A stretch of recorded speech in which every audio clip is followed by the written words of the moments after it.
Bienvenido a esta jornada por uno de los casos más macabros y aterrorizantes de la historia de Monterrey.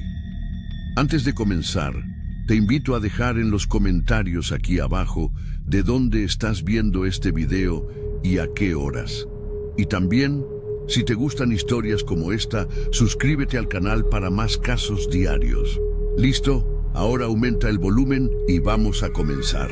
En el otoño de 1953, Monterrey era una ciudad en plena transformación industrial. Las chimeneas de las fundidoras pintaban el horizonte con humo denso, mientras los barrios residenciales del centro mantenían esa elegancia colonial que caracterizaba a las familias de abolengo regiomontano. Entre las calles empedradas del barrio de San Luis, donde las casas de adobe y cantera rosa se alzaban como testimonios de épocas más prósperas, vivía una mujer que pronto se convertiría en el centro de los rumores más sombríos que jamás hubiera conocido la capital nuevoleonesa. Esperanza Villarreal de Montemayor tenía 32 años cuando enviudó. Su esposo, don Aurelio Montemayor, había sido un próspero comerciante de hierro y acero, dueño de varios almacenes en la zona industrial de la ciudad. La pareja había contraído matrimonio en 1945, en una ceremonia que fue comentada durante semanas en los círculos sociales de Monterrey. Él tenía 43 años, ella apenas 20. Los invitados recordarían después que la novia había permanecido extrañamente silenciosa durante toda la celebración, con una sonrisa que nunca llegaba completamente a sus ojos oscuros. La casa de los Montemayor se ubicaba en la calle Morelos, número 347, una construcción de 2 plantas con gruesos muros de adobe y un patio central rodeado de corredores con arcos de medio punto. El inmueble había pertenecido a la familia Montemayor desde 1880. Y sus habitaciones conservaban ese aire solemne y ligeramente opresivo de las casas antiguas. Los techos altos de vigas de madera parecían absorber los sonidos, creando ecos extraños que resonaban cuando alguien caminaba por los pasillos de mosaico hidráulico. Los vecinos más cercanos, la familia Garza que vivía en la casa contigua, recordarían años después que durante los primeros años del matrimonio, la casa Montemayor había sido un lugar silencioso. Don Aurelio salía todas las mañanas antes del amanecer hacia sus negocios, regresando al caer la tarde con el rostro cansado y manchado del polvo industrial. Esperanza rara vez se le veía fuera de la propiedad, excepto para asistir a misa los domingos en la Catedral Metropolitana, siempre vestida de colores sobrios y con un rebozo que le cubría parcialmente el rostro. En 1950 nació su único hijo, un niño al que bautizaron como Aurelio Jr. Según el registro parroquial de la catedral, el bautizo se realizó un martes por la tarde, en una ceremonia privada a la que solo asistieron los padrinos y algunos familiares cercanos de don Aurelio. La partera que atendió el parto, doña Refugio Sánchez, comentó años después que había sido uno de los nacimientos más silenciosos que había presenciado. El niño apenas lloró y la madre había permanecido extrañamente serena durante todo el proceso, como si estuviera presente pero ausente al mismo tiempo. La rutina familiar se estableció con una precisión casi militar. Don Aurelio continuaba con sus actividades comerciales, expandiendo su negocio hacia otros estados del norte de México. Sus viajes se volvieron más frecuentes y prolongados, dejando a Esperanza sola en la casa con el pequeño Aurelio y 2 empleadas domésticas. Soledad, una mujer mayor que había trabajado para la familia Montemayor durante más de 20 años, y Carmen, una joven de 15 años, oriunda de un pueblo cercano a Linares. Fue Carmen quien notó primero los cambios sutiles en la dinámica familiar. En sus declaraciones posteriores, Recordaría que doña Esperanza había comenzado a mostrar comportamientos extraños hacia finales de 1952. La señora de la casa pasaba largas horas en su habitación con la puerta cerrada, de donde ocasionalmente salían sonidos que Carmen no sabía cómo describir. No eran exactamente llantos, pero tampoco conversaciones. Eran murmullos prolongados, como si estuviera hablando consigo misma o recitando algo una y otra vez. Las empleadas también notaron que doña Esperanza había comenzado a escribir cartas. Muchas cartas. Cada mañana, después de que don Aurelio partiera hacia sus negocios, ella se instalaba en el escritorio del despacho principal y escribía durante horas. Las cartas eran enviadas por medio de Carmen al correo central de la ciudad, pero nunca llevaban remitente visible. La muchacha recordaría que su patrona le daba instrucciones muy específicas. Debía caminar hasta la oficina postal de la calle Zaragoza, no la más cercana, y entregarlas personalmente al empleado que trabajaba en la ventanilla del fondo. Durante el invierno de 1952, los vecinos comenzaron a reportar ruidos extraños provenientes de la casa Montemayor.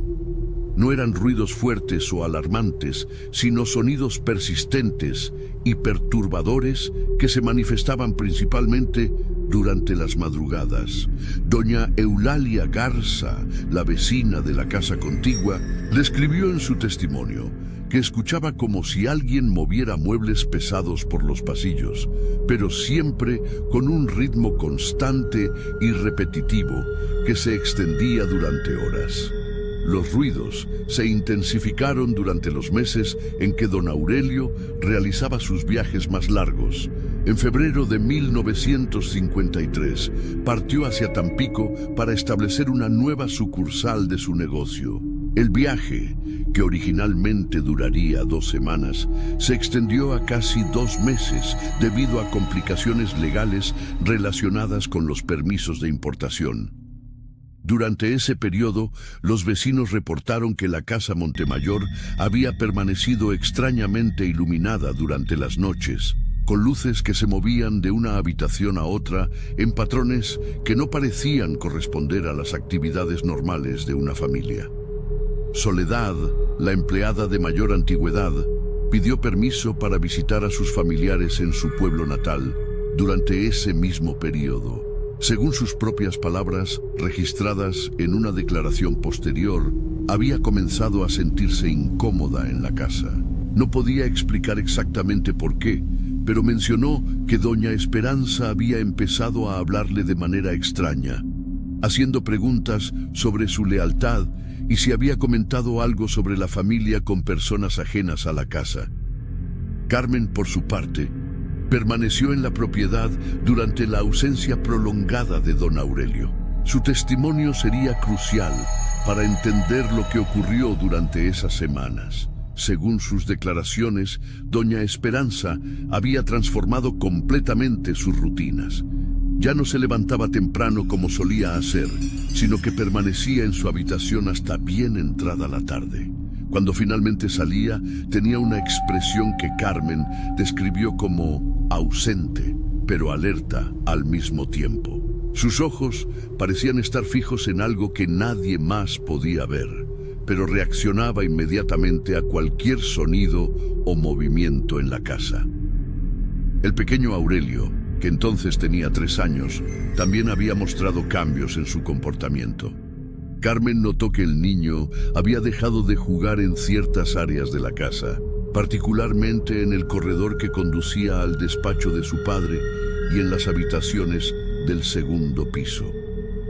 Cuando se le preguntaba por qué evitaba esos lugares, el niño simplemente negaba con la cabeza y se quedaba en silencio. En ocasiones, Carmen lo encontraba parado frente a puertas cerradas, como si estuviera escuchando algo del otro lado. Una noche de marzo, Carmen fue despertada por un sonido que venía del patio central de la casa. Desde su pequeña habitación en la planta baja, que daba directamente al patio, podía ver claramente el espacio iluminado por la luna llena. Según su testimonio, vio a doña Esperanza caminando en círculos alrededor de la fuente central, vestida únicamente con su camisón blanco. No parecía estar sonámbula, sino completamente consciente de sus movimientos. Caminaba despacio, contando en voz baja, aunque Carmen no pudo distinguir si estaba contando números o recitando palabras.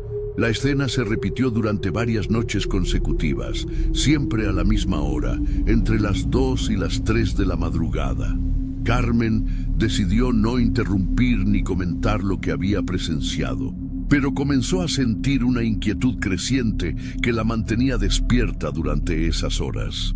En una ocasión, se atrevió a asomarse más claramente por la ventana y notó que doña Esperanza no estaba sola en el patio.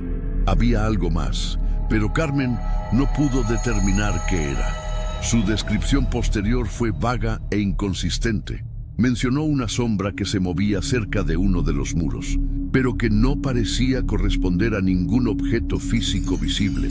Cuando don Aurelio regresó de Tampico a finales de marzo, encontró una casa que había cambiado sutilmente.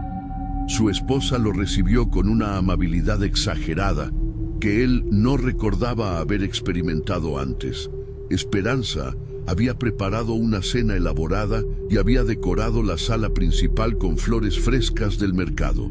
Sin embargo, según observaciones posteriores de Carmen, don Aurelio parecía incómodo durante esa primera cena.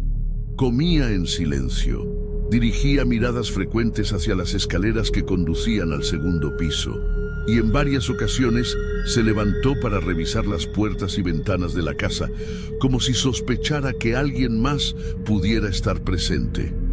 Durante las siguientes semanas, la rutina familiar aparentemente regresó a la normalidad.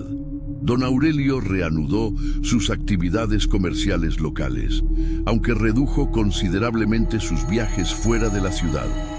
Esperanza volvió a asistir a misa los domingos, siempre acompañada por su esposo y su hijo. Los vecinos notaron que la familia parecía más unida que en períodos anteriores, pero algunos comentaron que había algo forzado en esa armonía, como si estuvieran representando papeles en lugar de vivir de manera natural. En abril de 1953, don Aurelio comenzó a quejarse de dolores de cabeza persistentes y problemas para conciliar el sueño. Consultó al doctor Rodríguez, un médico de confianza de la familia que tenía su consultorio en la calle Hidalgo. Según los registros médicos que se conservaron, don Aurelio describía los síntomas como una presión constante en las sienes, acompañada de ruidos que no podía identificar, pero que parecían venir del interior de la casa. El doctor Rodríguez le prescribió un sedante suave y le recomendó reducir las actividades laborales durante algunas semanas. Sin embargo, los síntomas empeoraron progresivamente. Don Aurelio comenzó a manifestar episodios de confusión y desorientación que inicialmente se atribuyeron al estrés y al exceso de trabajo.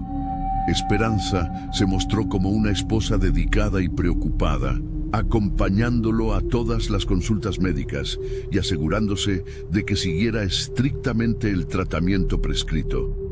Carmen observó durante ese periodo que doña Esperanza había vuelto a escribir cartas, pero ahora con mayor frecuencia e intensidad. A veces escribía hasta bien entrada la madrugada, y las cartas que enviaba habían aumentado considerablemente en cantidad. La empleada también notó que su patrona había comenzado a preparar personalmente todas las comidas de don Aurelio, una tarea que anteriormente delegaba en las empleadas domésticas. Los dolores de cabeza de don Aurelio se intensificaron durante el mes de mayo. Comenzó a experimentar episodios de náuseas y vómitos que lo obligaron a permanecer en cama durante días enteros. El doctor Rodríguez sospechó inicialmente de una úlcera gástrica o algún problema hepático relacionado con la tensión laboral, pero los análisis de sangre no mostraron anomalías significativas. La condición del paciente continuó deteriorándose sin una explicación médica clara. Durante una de las consultas médicas, don Aurelio mencionó al doctor que había comenzado a tener pesadillas extrañas en las que se veía a sí mismo en situaciones que no podía recordar completamente al despertar. Describía sueños en los que caminaba por su propia casa, pero las habitaciones estaban distribuidas de manera diferente y había puertas que conducían a lugares que no existían en la realidad. En estos sueños escuchaba voces que le hablaban desde habitaciones vacías, pero no podía entender lo que le decían. El doctor Rodríguez decidió recomendar una segunda opinión médica, sugiriendo que don Aurelio fuera examinado por un especialista en el Hospital Civil de Monterrey. Sin embargo, Esperanza se opuso firmemente a esta sugerencia, argumentando que cambiar de médico podría confundir el diagnóstico y el tratamiento. Insistió en que el doctor Rodríguez era perfectamente capaz de manejar la situación y que trasladar a su esposo podría empeorar su condición. A principios de junio, los síntomas de don Aurelio habían evolucionado hacia un estado de debilidad generalizada que lo mantenía confinado a su habitación la mayor parte del tiempo. Su capacidad para manejar los asuntos comerciales se vio severamente afectada y Esperanza comenzó a asumir gradualmente el control de las decisiones relacionadas con los negocios familiares. Los empleados de los almacenes de hierro y acero notaron que las instrucciones ahora llegaban a través de cartas firmadas por doña Esperanza en nombre de su esposo. Carmen observó que durante este periodo, doña Esperanza parecía haberse transformado en una persona diferente. Ya no mostraba la timidez y reclusión que habían caracterizado su comportamiento durante los primeros años de matrimonio. Se movía por la casa con una confianza que la empleada no recordaba haber visto antes, y había comenzado a tomar decisiones sobre aspectos de la vida familiar que anteriormente siempre habían sido responsabilidad de don Aurelio. Las cartas que escribía ahora tenían un carácter diferente. Carmen notó que algunas de ellas estaban dirigidas a abogados y notarios de la ciudad, aunque nunca pudo leer el contenido completo. Lo que sí observó fue que doña Esperanza había comenzado a conservar copias de toda la correspondencia que enviaba, organizándolas cuidadosamente en una caja de madera que mantenía guardada en su habitación. El pequeño Aurelio también había mostrado cambios significativos en su comportamiento. El niño, que anteriormente era activo y curioso, se había vuelto retraído y silencioso. Pasaba largas horas sentado en el patio central, jugando con pequeñas piedras que organizaba en patrones geométricos complejos. Cuando Carmen le preguntaba sobre estos juegos, el niño explicaba que estaba construyendo casas para que papá pueda encontrar el camino de regreso. A mediados de junio, don Aurelio experimentó lo que el doctor Rodríguez describió como una mejoría temporal. Sus dolores de cabeza disminuyeron, recuperó parcialmente el apetito y pudo levantarse de la cama durante periodos más prolongados. Esta mejora coincidió con una ausencia de varios días de Esperanza, quien viajó a la Ciudad de México para resolver, según explicó, asuntos relacionados con una herencia familiar. Durante la ausencia de su esposa, don Aurelio pareció recuperar algo de su lucidez anterior. Carmen notó que había comenzado a hacer preguntas sobre eventos recientes que no recordaba claramente. Preguntaba sobre cartas que aparentemente había firmado, pero que no recordaba haber leído, y sobre decisiones comerciales que se habían tomado en su nombre. Sus preguntas eran confusas y fragmentarias, como si estuviera tratando de reconstruir periodos de tiempo que habían quedado en blanco en su memoria. Una tarde, mientras Carmen organizaba la habitación principal, don Aurelio le pidió que le trajera la caja de correspondencia de su esposa. Cuando la empleada Le explicó que doña Esperanza mantenía esa caja cerrada con llave en su habitación. Don Aurelio mostró una expresión de sorpresa y confusión que Carmen describió como si hubiera despertado de un sueño muy largo y no supiera dónde estaba. Esa misma noche, Carmen escuchó sonidos provenientes del despacho principal. Al asomarse discretamente, vio a don Aurelio revisando papeles y documentos con una urgencia que no había mostrado en meses. Parecía estar buscando algo específico, pero sus movimientos eran torpes e imprecisos, como si no estuviera completamente seguro de lo que buscaba o dónde podría encontrarlo. Cuando Esperanza regresó de su viaje a la Ciudad de México, encontró a su esposo en un estado que ella describió como de agitación nerviosa. Don Aurelio había comenzado a hacer acusaciones vagas e incoherentes, sugiriendo que alguien había estado manipulando sus asuntos personales y comerciales sin su conocimiento. Esperanza respondió a estas acusaciones con una paciencia que Carmen describió como demasiado calmada, como si hubiera estado esperando este tipo de reacciones. El doctor Rodríguez fue llamado nuevamente para examinar el deterioro en la condición mental de don Aurelio. El médico observó síntomas que no había visto anteriormente: confusión temporal, pérdida de memoria a corto plazo y episodios de paranoia que se alternaban con periodos de lucidez aparente.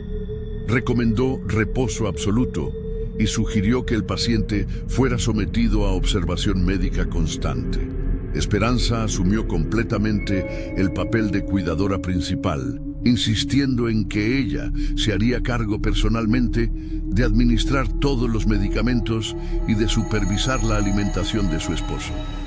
Solicitó al doctor Rodríguez que proporcionara instrucciones detalladas por escrito, argumentando que quería asegurarse de seguir el tratamiento con precisión absoluta. Durante las últimas semanas de junio, la condición de don Aurelio se deterioró rápidamente.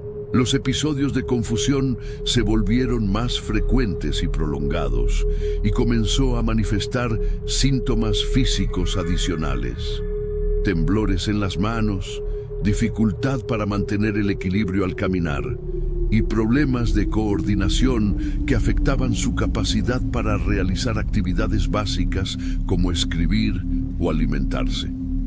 Carmen notó que durante este periodo, doña Esperanza había desarrollado una rutina muy específica para el cuidado de su esposo.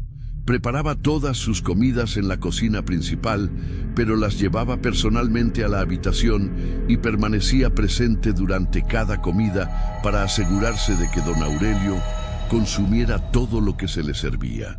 También había comenzado a administrar medicamentos adicionales que, según explicó, habían sido prescritos por el doctor Rodríguez para controlar los nuevos síntomas. Sin embargo, cuando Carmen preguntó discretamente al doctor durante una de sus visitas sobre estos nuevos medicamentos, el médico mostró confusión.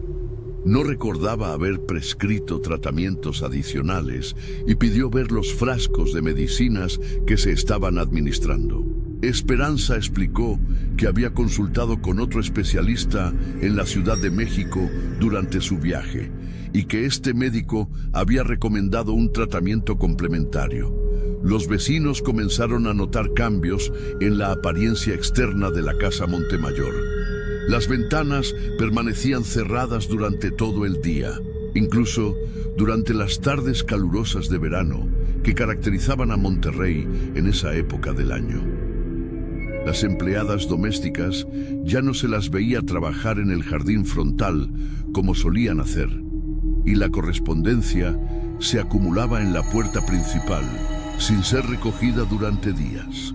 Doña Eulalia Garza, la vecina más próxima, intentó en varias ocasiones visitar a la familia para ofrecer ayuda durante la enfermedad de don Aurelio. Sin embargo, Esperanza rechazó cortésmente todas las visitas, explicando que el médico había recomendado evitar cualquier tipo de alteración en la rutina del enfermo. Esta respuesta resultaba extraña a los vecinos, ya que don Aurelio había sido tradicionalmente una persona muy sociable que disfrutaba de la compañía de amigos y familiares.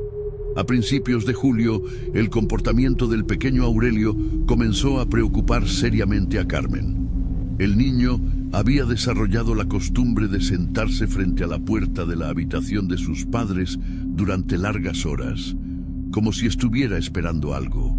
Cuando Carmen le preguntaba qué hacía allí, el niño respondía que estaba vigilando para que papá no se perdiera cuando trate de salir. Estas respuestas del niño resultaban perturbadoras para Carmen, quien no entendía a qué se refería con que su padre se perdiera.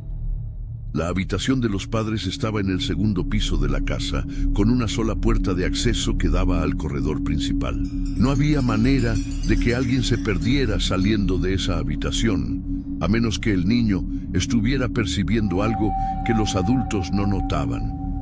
Durante una noche de mediados de julio, Carmen fue despertada por sonidos extraños que provenían del segundo piso. No eran los ruidos de muebles siendo movidos que había escuchado anteriormente, sino sonidos más complejos que incluían lo que parecían ser voces en conversación. Sin embargo, cuando prestaba atención más cuidadosamente, solo podía distinguir una voz, la de doña Esperanza, hablando en un tono bajo pero constante. Carmen decidió subir silenciosamente las escaleras para verificar si don Aurelio se encontraba bien. Al llegar al segundo piso, notó que había luz bajo la puerta de la habitación principal, pero los sonidos habían cesado completamente. Permaneció varios minutos en el corredor, esperando escuchar alguna indicación de lo que estaba ocurriendo, pero la casa había vuelto a su silencio habitual. A la mañana siguiente, cuando Carmen subió el desayuno a la habitación principal, encontró a don Aurelio en un estado que describió como diferente a todo lo que había visto antes. El hombre parecía estar despierto, pero sus ojos no enfocaban a nada en particular. Respondía a las preguntas de manera automática, pero sus respuestas no tenían relación coherente con lo que se le preguntaba. Esperanza explicó que su esposo había tenido una noche particularmente difícil y que el doctor había ajustado nuevamente su medicación. Los episodios nocturnos de sonidos extraños se repitieron durante varias noches consecutivas. Carmen comenzó a llevar un registro mental de estos eventos, notando que siempre ocurrían aproximadamente a la misma hora, entre las 2 y las 4 de la madrugada. Los sonidos incluían lo que parecían ser conversaciones unilaterales, movimientos de objetos pesados y ocasionalmente sonidos que Carmen no sabía cómo describir, pero que le generaban una sensación profunda de inquietud. A finales de julio, Carmen tomó la decisión de hablar con Soledad sobre sus preocupaciones. La empleada mayor había regresado de su visita familiar y había notado inmediatamente los cambios en la atmósfera de la casa. Soledad confirmó las observaciones de Carmen y agregó que había notado alteraciones adicionales que la preocupaban profundamente. Según Soledad, doña Esperanza había comenzado a comportarse de manera que sugería que estaba anticipando algún evento específico. Mantenía conversaciones telefónicas en voz muy baja, organizaba documentos de manera obsesiva y había comenzado a hacer arreglos que parecían estar relacionados con cambios significativos en la estructura familiar. Soledad mencionó que había escuchado fragmentos de conversaciones telefónicas en las que doña Esperanza discutía arreglos posteriores y transferencias necesarias. Las dos empleadas decidieron que era necesario buscar ayuda externa, pero no sabían exactamente a quién dirigirse. La situación era demasiado vaga e incierta como para involucrar a las autoridades, pero lo suficientemente preocupante como para no poder ignorarla. Decidieron contactar discretamente al doctor Rodríguez para compartir sus observaciones sobre el deterioro progresivo de don Aurelio y los comportamientos extraños que habían observado en la casa. El doctor Rodríguez recibió esta información con seriedad. Había comenzado a tener sus propias dudas sobre la evolución de la enfermedad de don Aurelio, ya que los síntomas no seguían un patrón consistente con ninguna condición médica que él conociera. Los periodos de mejora y deterioro parecían estar relacionados con factores externos más que con la progresión natural de una enfermedad. Durante su siguiente visita a la Casa Montemayor, el doctor Rodríguez solicitó examinar todos los medicamentos que se estaban administrando al paciente. Esperanza proporcionó varios frascos, algunos de los cuales contenían medicinas que el doctor reconoció, pero otros contenían sustancias que no pudo identificar inmediatamente. Cuando preguntó sobre el origen de estos medicamentos no familiares, Esperanza explicó nuevamente que habían sido recetados por el especialista de la Ciudad de México. El doctor pidió ver la documentación médica proporcionada por este especialista, pero Esperanza explicó que toda la información había sido comunicada verbalmente durante la consulta y que ella había tomado notas personales que posteriormente había extraviado. Esta explicación resultó insatisfactoria para el doctor Rodríguez, quien comenzó a sospechar que algo no estaba bien en el tratamiento que se estaba proporcionando a don Aurelio. Sin informar a Esperanza sobre sus intenciones, el doctor Rodríguez decidió enviar muestras de los medicamentos no identificados a un laboratorio de análisis en la Ciudad de México. También solicitó discretamente a un colega que trabajaba en el Hospital Civil que investigara si algún especialista de esa institución había atendido recientemente a un paciente llamado Aurelio Montemayor. Los resultados de ambas investigaciones llegarían a mediados de agosto, pero para entonces los eventos en la Casa Montemayor ya habrían tomado un rumbo irreversible. Durante los primeros días de agosto, don Aurelio experimentó lo que aparentemente fue otro período de mejoría temporal. Sus síntomas de confusión disminuyeron y recuperó suficiente lucidez como para intentar retomar algunas de sus actividades comerciales. Sin embargo, cuando trató de acceder a los documentos relacionados con sus negocios, descubrió que muchos de ellos habían sido reorganizados o movidos de sus ubicaciones habituales. Esperanza explicó que había sido necesario reorganizar los documentos para facilitar el manejo de los asuntos familiares durante su enfermedad. Sin embargo, don Aurelio notó que algunos documentos importantes parecían haber desaparecido completamente, incluyendo contratos recientes y correspondencia comercial que él recordaba haber recibido antes del inicio de su enfermedad. Cuando don Aurelio expresó su preocupación por estos documentos faltantes, Esperanza respondió con una explicación que él encontró insatisfactoria. Ella sugirió que su confusión mental podría estar afectando su memoria sobre la ubicación de los documentos y que era probable que aparecieran cuando él se recuperara completamente. Esta respuesta generó en don Aurelio una sensación de inquietud que no había experimentado antes. Por primera vez en meses, comenzó a cuestionar activamente algunos aspectos de su situación. Pidió a Carmen que le trajera papel y pluma y comenzó a escribir notas sobre eventos recientes que podía recordar, tratando de reconstruir una cronología coherente de su enfermedad. El proceso de escribir estas notas reveló vacíos significativos en su memoria.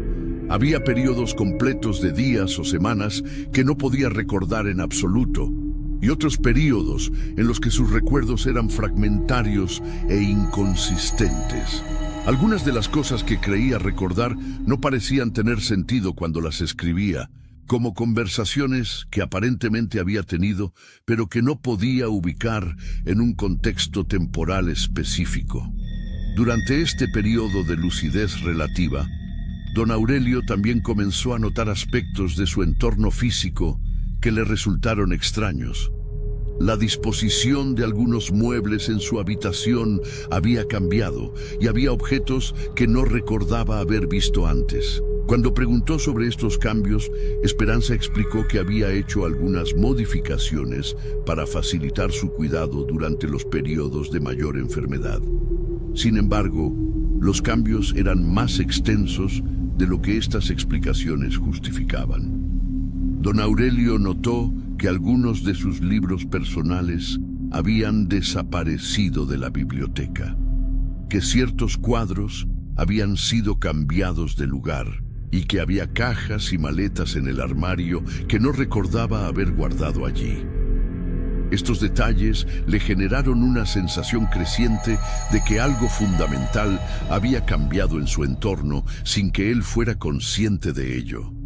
Una tarde, mientras Esperanza estaba fuera de la casa realizando compras, Don Aurelio decidió explorar más sistemáticamente su propio hogar. Lo que descubrió durante esta exploración lo perturbó profundamente. Encontró habitaciones que habían sido reorganizadas completamente, documentos personales que habían sido movidos a ubicaciones que él nunca había elegido, y evidencia de actividades en la casa que habían ocurrido sin su conocimiento o participación. En el despacho principal, encontró correspondencia reciente que aparentemente había sido enviada en su nombre, pero que él no recordaba haber dictado o firmado. Las cartas trataban sobre transferencias de propiedades, cambios en contratos comerciales y decisiones financieras que habrían requerido su autorización explícita. Sin embargo, no tenía ningún recuerdo de haber participado en estas transacciones. Más perturbador aún fue el descubrimiento de documentos legales que parecían haber sido preparados para su firma, pero que aún no habían sido completados. Estos documentos incluían transferencias de propiedad, cambios en la estructura de sus negocios y lo que parecía ser un testamento que él no recordaba haber solicitado o discutido con ningún abogado. Don Aurelio comenzó a experimentar una sensación de pánico que no había sentido durante toda su enfermedad. La evidencia que había encontrado sugería que durante los periodos en los que él creía estar enfermo e incapacitado, había estado participando activamente en decisiones importantes que no podía recordar. Esto implicaba que su condición mental había sido más severa de lo que había entendido, o que algo más complejo estaba ocurriendo. Esa noche, Don Aurelio decidió permanecer despierto para observar qué ocurría en la casa durante las horas en las que normalmente dormía. Se acostó en su cama como de costumbre, pero mantuvo un estado de alerta silenciosa. Lo que observó durante las siguientes horas confirmaría sus peores sospechas sobre su situación. Aproximadamente a las 2 de la madrugada, escuchó que la puerta de su habitación se abría silenciosamente. Esperanza entró con una bandeja que contenía lo que parecía ser una bebida caliente. Se acercó a la cama y le susurró suavemente que había preparado algo para ayudarlo a dormir mejor. Don Aurelio fingió estar dormido, pero observó atentamente sus movimientos. Esperanza colocó la bandeja en la mesa de noche y se sentó en una silla al lado de la cama. Permaneció allí durante varios minutos, observándolo silenciosamente. Luego comenzó a hablar en voz muy baja, como si estuviera conversando con alguien, pero don Aurelio se dio cuenta de que estaba hablando consigo misma, o quizás dirigiéndose a él, creyendo que estaba dormido. Las palabras que Esperanza pronunció esa noche fueron fragmentarias y difíciles de entender completamente, pero don Aurelio pudo captar referencias a el plan, el momento adecuado y cuando todo esté listo. También mencionó fechas específicas y eventos que parecían estar relacionados con decisiones futuras que afectarían a la familia. Después de aproximadamente una hora, Esperanza se levantó silenciosamente y salió de la habitación, llevándose la bandeja sin haberle ofrecido la bebida que había traído. Don Aurelio permaneció inmóvil durante el resto de la noche, procesando las implicaciones de lo que había observado. A la mañana siguiente, don Aurelio tomó la decisión de buscar ayuda externa sin informar a Esperanza sobre sus intenciones. Durante un momento en el que ella salió brevemente de la casa, logró enviar una nota urgente al doctor Rodríguez, solicitando una consulta privada y confidencial. En la nota, expresó preocupaciones específicas sobre su tratamiento y pidió que la consulta se realizara fuera de su hogar.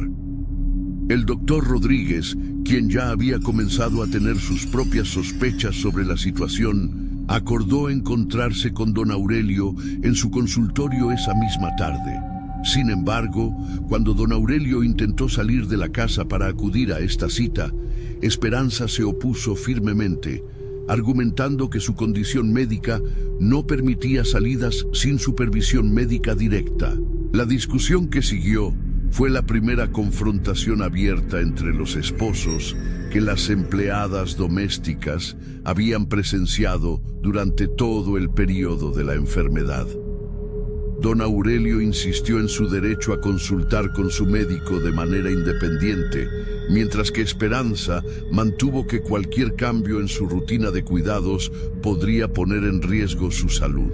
Carmen y Soledad observaron esta confrontación con creciente alarma. La intensidad de la discusión y la firmeza con la que Esperanza se opuso a una simple consulta médica les confirmó que sus preocupaciones previas estaban justificadas. Sin que ninguno de los esposos lo notara, Soledad salió silenciosamente de la casa y se dirigió directamente al consultorio del doctor Rodríguez para informarle sobre la situación. Cuando el doctor Rodríguez recibió la información proporcionada por Soledad, tomó la decisión de acudir personalmente a la Casa Montemayor, acompañado por un colega médico y un representante legal. La visita se realizó esa misma tarde, bajo el pretexto de una consulta médica de rutina que no podía ser pospuesta. La llegada de este grupo a la casa generó una situación tensa. Esperanza intentó inicialmente controlar las circunstancias de la visita, sugiriendo que don Aurelio no estaba en condiciones de recibir múltiples visitantes. Sin embargo, el doctor Rodríguez insistió en la necesidad de realizar un examen médico completo e independiente. Durante este examen, que se realizó en presencia del colega médico y fuera de la supervisión directa de Esperanza, don Aurelio pudo comunicar sus preocupaciones sobre su tratamiento y sobre los eventos que había observado en la casa. Los médicos notaron que su lucidez y capacidad de comunicación eran significativamente mejores de lo que los reportes previos habían indicado. El doctor Rodríguez también había traído consigo los resultados del análisis de los medicamentos que había enviado al laboratorio. Los resultados revelaron la presencia de sustancias que no correspondían a ningún tratamiento médico legítimo para las condiciones que supuestamente estaba tratando. Algunas de estas sustancias tenían propiedades que podrían explicar los síntomas de confusión, desorientación y pérdida de memoria que don Aurelio había experimentado. Confrontada con esta evidencia, Esperanza inicialmente negó cualquier conocimiento sobre el origen de estas sustancias. Mantuvo que todos los medicamentos habían sido prescritos por especialistas médicos legítimos y sugirió que podría haber habido errores en el laboratorio o confusión en las muestras analizadas. Sin embargo, cuando el representante legal comenzó a hacer preguntas específicas sobre los documentos legales y financieros que habían sido preparados durante el periodo de enfermedad de don Aurelio, las explicaciones de Esperanza se volvieron menos coherentes y más contradictorias. No pudo proporcionar información satisfactoria sobre muchas de las transacciones que aparentemente habían sido autorizadas en nombre de su esposo. La investigación que siguió a esta visita revelaría la extensión completa de las actividades que habían ocurrido durante los meses de supuesta enfermedad de don Aurelio. Los registros bancarios mostraron transferencias financieras significativas que habían sido autorizadas mediante documentos que llevaban su firma, pero que habían sido procesados durante periodos en los que él estaba supuestamente incapacitado. Los registros notariales revelaron que se habían preparado varios documentos legales importantes, incluyendo cambios en la propiedad de los negocios familiares y modificaciones en el testamento de don Aurelio. Todos estos documentos habían sido iniciados durante el período de su enfermedad, y muchos de ellos habrían transferido control significativo sobre los activos familiares a Esperanza. La investigación también reveló la existencia de las cartas que Esperanza había estado enviando durante meses.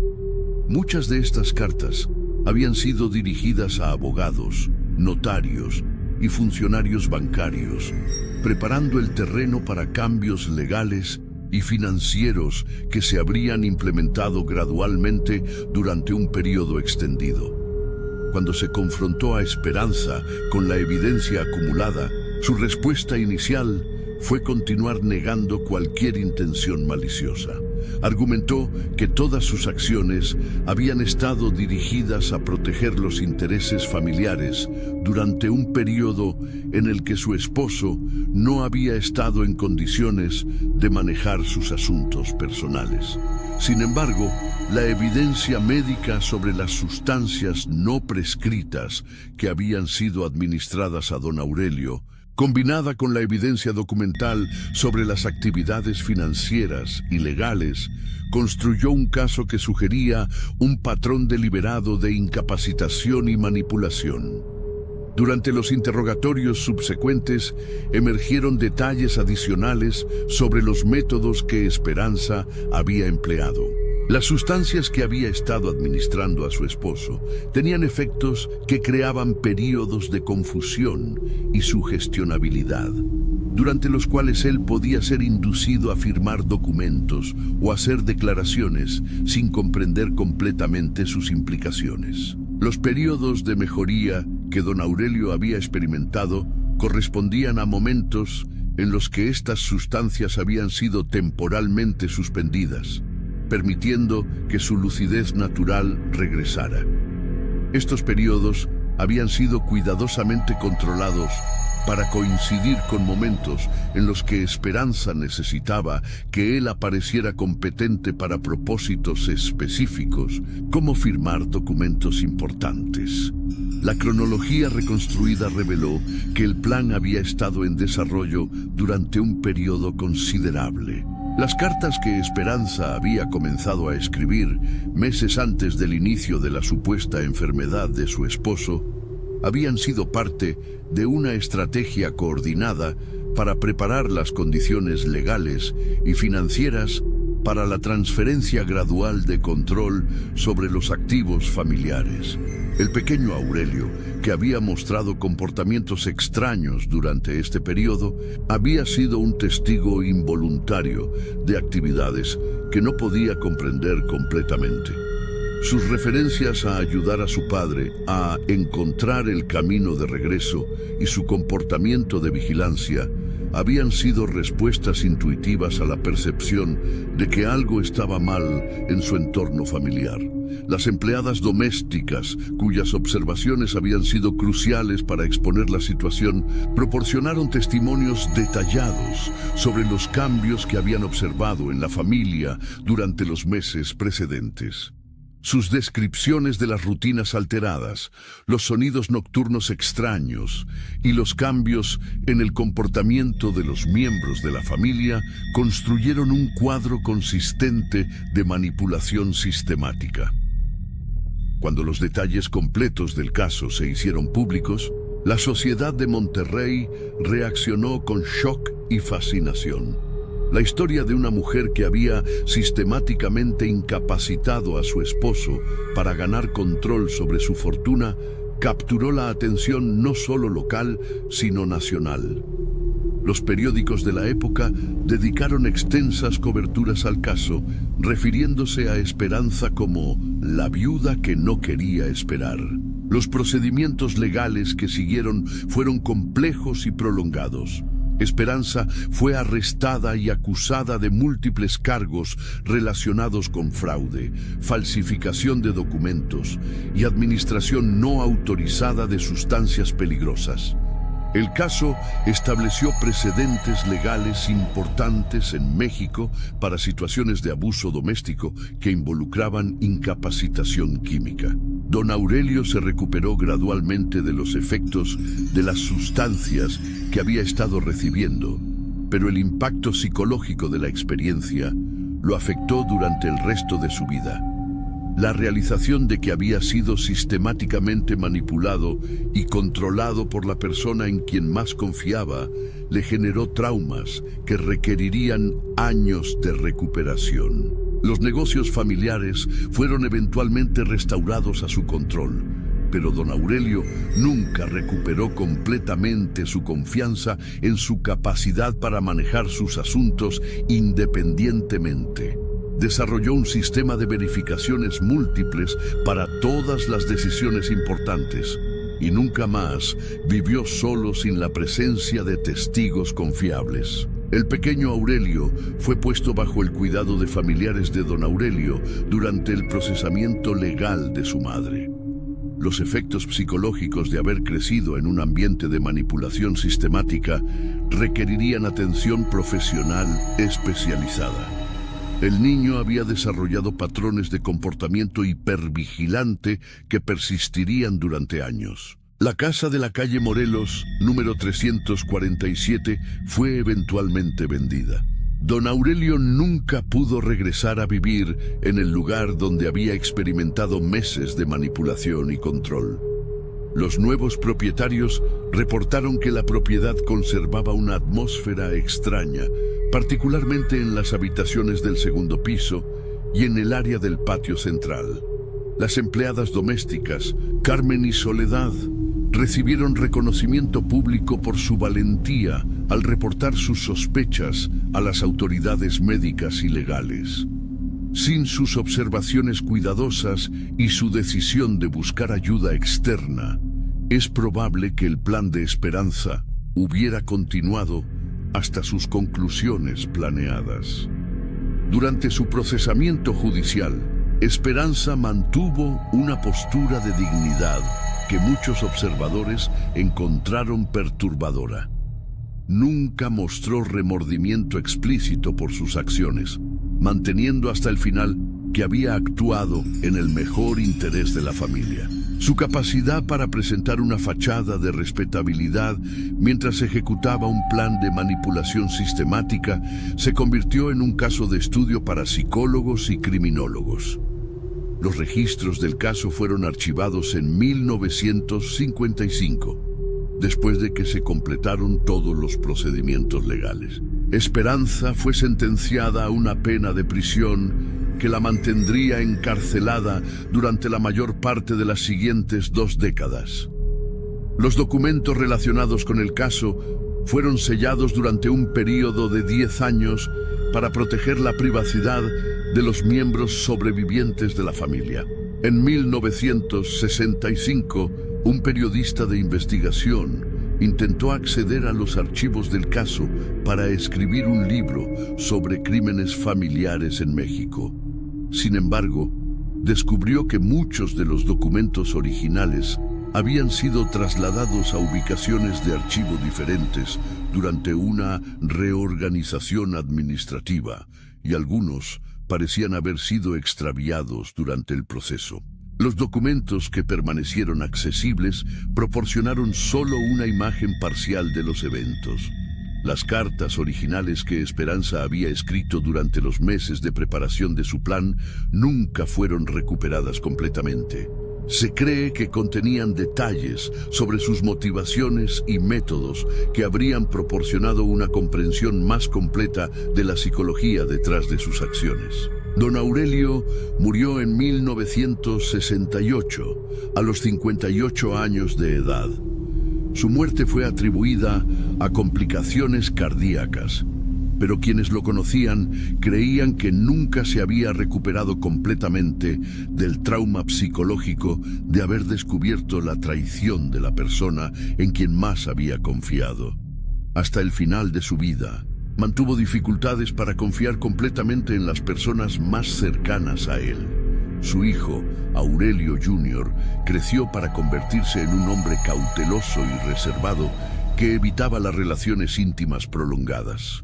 Los efectos de haber presenciado la manipulación sistemática de su padre durante sus años formativos lo marcaron profundamente.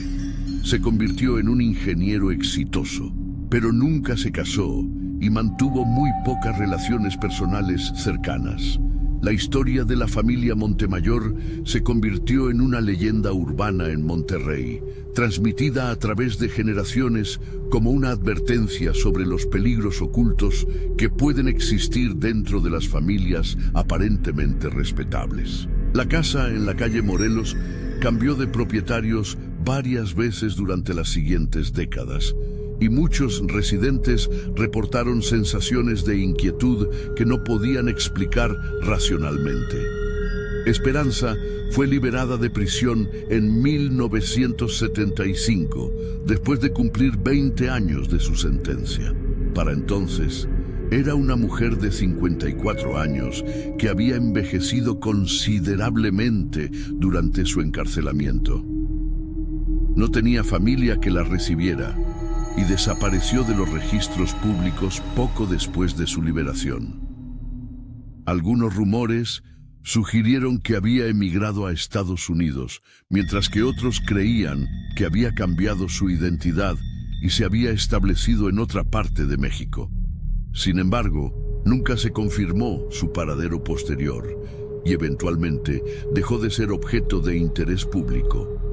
En 1980, la casa original de la familia Montemayor fue demolida para dar lugar a un desarrollo comercial. Durante el proceso de demolición, los trabajadores reportaron haber encontrado objetos extraños enterrados en el jardín posterior, incluyendo frascos que contenían sustancias no identificadas y documentos parcialmente deteriorados que no pudieron ser restaurados para su lectura.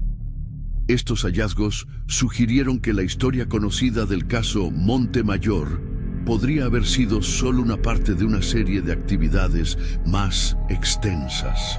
Sin embargo, con el paso del tiempo y la desaparición de los testigos originales, estos misterios adicionales nunca fueron resueltos completamente. El caso continúa siendo estudiado en escuelas de criminología como un ejemplo de manipulación psicológica sistemática dentro de relaciones familiares.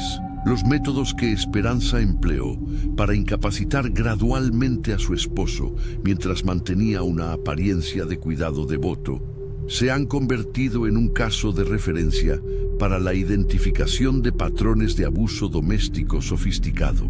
Los archivos que sobreviven del caso revelan una mente que había planificado meticulosamente durante años para ejecutar un plan que habría resultado en el control completo sobre la vida y fortuna de su esposo.